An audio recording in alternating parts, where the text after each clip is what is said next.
Hello বন্ধুরা, নমস্কার। স্নিগ্ধার ব্লগে তোমাদের স্বাগত। আমার আজকের রেসিপি ধনেপাতার সস। ধনেপাতার সস যে কোনো ভাজাভুজি, পকোড়া, চপ, কাটলেট এগুলোর সাথে খেতে খুব ভালো লাগে। যেহেতু বাজারে এখন ধনেপাতা প্রচুর পাওয়া যাচ্ছে, তাই আমি ভাবলাম ধনেপাতা কিনে সস বানিয়ে খানিকটা স্টোর করে রেখে দিই। তার জন্য আমার লাগছে ধনেপাতা। এখানে 2 আঁটি ধনেপাতা আছে, বেশ অনেকটাই। সেটাকে আমি পেছনটা একটুখানি ফেলে দিয়ে জলে ধুয়ে নিয়েছি।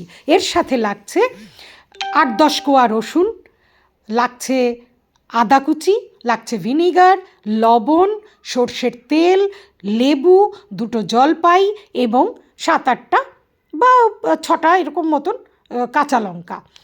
আমি এই সবগুলো উপকরণ একসঙ্গে ব্লেন্ডারে দিয়েছি।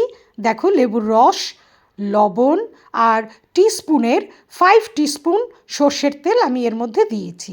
দিয়ে এটাকে আমি ব্লেন্ড করে নেব।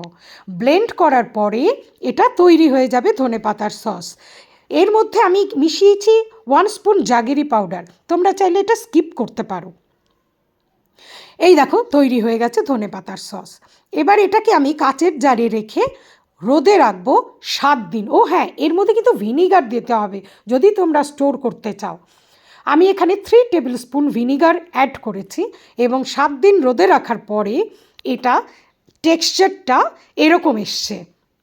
দেখো তোমরা, এটা যে কোনো পকোড়া, ভাজা, এখানে চিকেন দিয়ে খাওয়া হয়েছিল।